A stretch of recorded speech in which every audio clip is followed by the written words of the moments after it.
अच्छा, कभी सोचा है कि जंगल सिर्फ पेड़ पौधों और जानवरों का घर ही नहीं होते, उनकी भी अपनी एक कहानी होती है, बिल्कुल हमारी तरह। और कहानियां समय के साथ बदलती भी हैं। हाँ। आज हम ऐसी एक कहानी की गहराई में उतरेंगे। ये कहानी है हमारे जंगलों की, और उस समय की जब भारत पर अंग्रेजों का राज था। बिल्कुल। आज हम अपने सोशल साइंस के chapter forest society and colonialism को एक कहानी की तरह समझने की कोशिश करेंगे।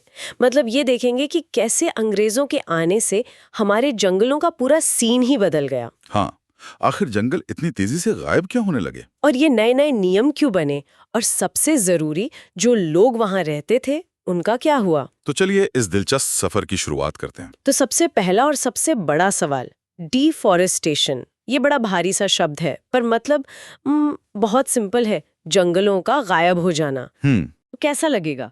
कुछ ऐसा ही हमारे जंगलों के साथ हो रहा था, पर क्यों?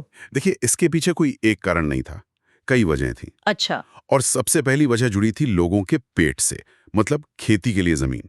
सोचिए, 1600 के आसपास भारत की आबादी का सिर्फ छठा हिस्सा ही खेती करता था। सिर्फ छठा हिस्सा? हाँ, ओके। हाँ। और जैसे जैसे आबादी बढ़ी, ज्यादा लोगों को खाना खिलाना था, तो खाने की डिमांड भी बढ़ी। सिंपल सी बात है, ज्यादा लोग मतलब ज्यादा खाना, और ज्यादा खाने के लिए ज्यादा जमीन पर खेती करनी पड़ेगी। बिल्कुल। और अंग्रेजों को लगता था कि जंगल तो बेकार हैं, अनप्रोडक्टिव हैं। अनप्रोडक्टिव मतलब? उनके लिए जंगल का मतलब था ऐसी जमीन जिसे साफ करके खेती करवाई जा सकती है, जिससे रेवेन्यू मतलब टैक्स मिलेगा। तो आंकड़े बताते हैं कि 1880 से 1920 के बीच खेती के लिए 6.7 मिलियन हेक्टेयर जंगल साफ कर दिए गए। बाप रे, इतना सारा? अच्छा, ये तो हुआ एक कारण। और क्या वजह थी? दूसरी बड़ी वजह थी अंग्रेजों की रॉयल नेवी, मतलब उनके समुद्री जहाज। ओह, शिप्स। हाँ, 19वीं सदी की शुरुआत में इंग्लैंड में ओक के जंगल खत्म हो रहे थे, और जहाज बनाने के लिए उन्हें मजबूत लकड़ी चाहिए थी। तो उनकी नजर पड़ी भारत के जंगलों पर। यहां से भारी मात्रा में लकड़ी इंग्लैंड भेजी जाने लगी। और हाँ, ट्रेन। ट्रेन का भी तो कुछ लेना देना था, है ना? अरे, ट्रेन तो शायद सबसे बड़ा कारण थी। ये तीसरा पॉइंट है। अपने ट्रेन की पटरी देखिए। हाँ, बिल्कुल। पटरियों के नीचे जो लकड़ी के मोटे मोटे फट्टे लगे होते हैं, उन्हें स्लीपर्स कहते हैं। वो पटरी को अपनी जगह पर रखते हैं। हाँ हाँ, देखें। अंदाजा लगाइए, 1 मील रेलवे ट्रैक बिछाने के लिए कितने स्लीपर्स लगते होंगे? हम्म शायद कोई 500, 1000। 1760 से लेकर 2000 स्लीपर्स तक। क्या बात कर रहे हैं, 1 मील में? हाँ, और रेलवे तो हजारों मील तक फैल रही थी। तो आप हिसाब लगाइए कि कितने लाखों पेड़ काटे गए होंगे।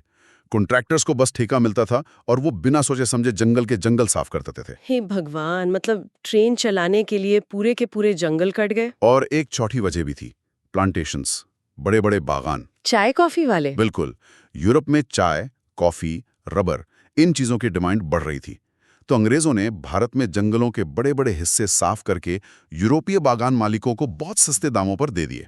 अच्छा, तो जब अंग्रेजों ने देखा कि जंगल तो खत्म हो रहे हैं, वो भी उन्हीं की वजह से, तो उन्हें थोड़ी टेंशन हुई होगी कि भाई अगर सारे जंगल कट गए तो जहाज और रेलवे के लिए लकड़ी कहाँ से आएगी। सही पकड़ा आपने। तब उन्होंने एक जर्मन एक्सपर्ट को बुलाया, जिनका नाम था डाइटरिच ब्रैंडिस। उन्हें भारत का पहला इंस्पेक्टर जनरल ऑफ फॉरेस्ट बनाया गया। ओके। और ब्रैंडिस ने एक सिस्टम बनाया जिसे कहा गया साइंटिफिक फॉरेस्ट्री। साइंटिफिक फॉरेस्ट्री, ये सुनने में तो बहुत अच्छा लग रहा है। मतलब पेड़ों पर कोई साइंस के एक्सपेरिमेंट होते थे क्या? नहीं नहीं, इसका मतलब ये था कि जो कुदरती जंगल हैं, जहां तरह तरह के पेड़ उगते हैं, उन्हें काट दो। क्या काट दो? हाँ, और उनकी जगह एक ही किस्म के पेड़ एक सीधी लाइन में लगाओ। अरे, जैसे स्कूल की असेंबली में बच्चे लाइन में खड़े होते हैं। बिल्कुल वैसे। बिल्कुल। इसे ही प्लांटेशन कहते हैं। हिसाब रखना आसान होता था।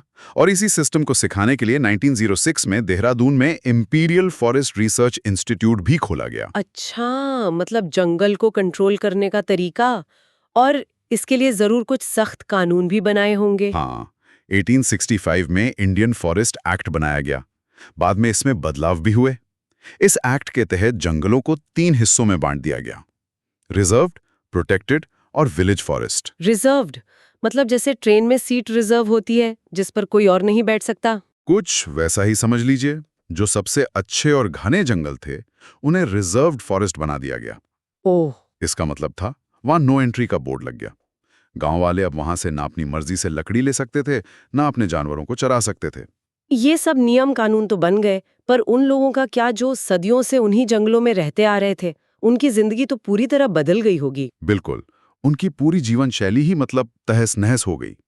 घर बनाने के लिए लकड़ी काटना, खाना पकाने के लिए ईंधन, जानवरों को चराना, फल-फूल इकट्ठा करना, शिकार करना, मछली पकड़ना, ये सब कुछ अब गैर कानूनी हो गया। ये तो वैसे ही हुआ जैसे किसी को अपने ही घर के किचन में जाने से रोक दिया जाए। बहुत सही कहा। और अगर कोई जंगल से कुछ लेता पकड़ा जाता तो फॉरेस्ट गार्ड उन्हें परेशान करते, उनसे घूस मांगते थे। और एक और चीज पर रोक लगी थी ना, वो जो एक खास तरह की खेती होती थी, झूम खेती। हाँ, शिफ्टिंग कल्टीवेशन या जूम खेती, ये खेती का एक पुराना तरीका है जिसमें जंगल के एक छोटे हिस्से को काट कर और जलाकर साफ किया जाता है।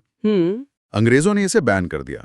उन्हें लगता था कि इससे जंगल को नुकसान होता है और ऐसी जमीन से टैक्स वसूलना भी मुश्किल होता है। और शिकार का क्या, उस पर भी रोक लगा दी थी। हाँ, जंगल में रहने वालों के लिए शिकार पर पाबंदी लगा दी गई। लेकिन मजे की बात यह है कि अंग्रेजों ने बड़े जानवरों जैसे बाघ, भेड़िए, इनका शिकार करना एक खेल बना दिया। खेल बना दिया? मतलब एक तरफ आप लोगों को रोक रहे हो और दूसरी तरफ खुद शिकार कर रहे हो। हाँ, और वो भी इनाम देकर। 1875 से 1925 के बीच इनाम के लिए 80,000 से ज्यादा बाघ और 2 लाख से ज्यादा भेड़िए मारे गए। जाहिर है जब लोगों पर इतनी पाबंदियां लगाई जाएंगी तो वो चुप तो नहीं बैठेंगे, उन्होंने आवाज जरूर उठाई होगी। हाँ बिल्कुल, भारत के कई हिस्सों में बगावत हुई। इनमें से एक बहुत अहम है बस्तर का विद्रोह। बस्तर, जो आज छत्तीसगढ़ में है? वहां मारिया, मुरिया, गोंड, धुरवा, भत्रा जैसी कई आदिवासी समुदाय रहते हैं। 1905 में जब अंग्रेजों ने जंगल के 2/3 हिस्से को रिजर्व करने का प्रस्ताव रखा तो लोगों में बहुत गुस्सा था। इस बगावत को लीड कौन कर रहा था? इसका नेतृत्व नेथानार गांव के गुंडाधुर ने किया। गुंडाधुर? और विद्रोह का संदेश फैलाने का तरीका भी बहुत अनोखा था। गांव-गांव में आम की टहनी, मिट्टी का ढेला, मिर्च और तीर भेजे जाते थे। वाह, ये तो कमाल है। मतलब ये अंग्रेजों के खिलाफ इकट्ठा होने का सीक्रेट कोड था। हाँ, और लोगों ने बाजारों को लूटा, अफसरों और व्यापारियों के घरों पर हमला किया। तो फिर इसका नतीजा क्या निकला? अंग्रेजों ने सेना भेजकर विद्रोह को बेरहमी से दबा दिया। इसमें 3 महीने लग गए। लेकिन इस विद्रोह के बाद उन्होंने जंगल को रिजर्व करने का अपना फैसला कुछ समय के लिए टाल दिया। अच्छा, तो क्या ऐसी ही कहानी दुनिया के दूसरे हिस्सों में भी हो रही थी? हाँ, ये सिर्फ भारत तक सीमित नहीं था। इंडोनेशिया के जावा में भी ऐसा ही कुछ हुआ, जहां डच लोगों का राज था। जावा में? हाँ, वहां भी जहाज बनाने के लिए टीक की लकड़ी के जंगलों पर डच सरकार ने कब्जा कर लिया। वहां कालांग नाम का एक समुदाय था जो लकड़ी काटने में बहुत माहिर था। उन्होंने भी डच लोगों का विरोध किया। और वहीं पर सुरुंगती को सामिन नाम के एक व्यक्ति ने एक आंदोलन चलाया। उनका तर्क बहुत सीधा और गहरा था। क्या था उनका तर्क? उन्होंने कहा, सरकार ने हवा, पानी, जमीन और लकड़ी को नहीं बनाया है, तो वो इसकी मालिक कैसे हो सकती है? वाह, ये तो बहुत गहरी बात है। मतलब आप उस चीज के मालिक कैसे हो सकते हो जिसे आपने बनाया ही नहीं? बिल्कुल। और वर्ल्ड वॉर के समय डच लोगों ने स्कॉर्च्ड अर्थ पॉलिसी अपनाई। स्कॉर्च्ड अर्थ वो क्या होता है? मतलब सब कुछ जला दो। हाँ। जब जापानी सेना आने वाली थी तो उन्होंने खुद ही टीक के बड़े बड़े लट्ठों में आग लगा दी ताकि वो दुश्मन के हाथ न लगे। मतलब ना हम इस्तेमाल करेंगे ना तुम्हें करने देंगे वाली बात होगी। एग्जैक्टली। तो आज हमने देखा कि कैसे अंग्रेजों के राज में रेलवे, जहाजों और खेती के नाम पर जंगल साफ किए गए। फिर साइंटिफिक फॉरेस्ट्री के नाम पर ऐसे कानून लाए गए जिससे जंगल में रहने वाले लोगों की जिंदगी मुश्किल हो गई। और हमने ये भी देखा कि कैसे बस्तर से लेकर जावा तक लोगों ने इन अन्यायों के खिलाफ अपनी आवाज उठाई और संघर्ष किया। ये समझना जरूरी है कि जंगल सिर्फ लकड़ी का सोर्स नहीं है, वे लाखों लोगों के घर और उनकी संस्कृति का हिस्सा हैं। बिल्कुल, और ये लड़ाई सिर्फ इतिहास की बात नहीं है, आज भी ये सवाल उतना ही जरूरी है। तो जाते जाते एक सवाल आपके लिए भी छोड़ जाते हैं। सोचिए, आपके लिए एक विकसित यानी डेवलप्ड देश का मतलब क्या है? बहुत सारी फैक्ट्रियां और चौड़ी सड़कें या फिर घने जंगल और साफ हवा? इस पर सोचिएगा जरूर।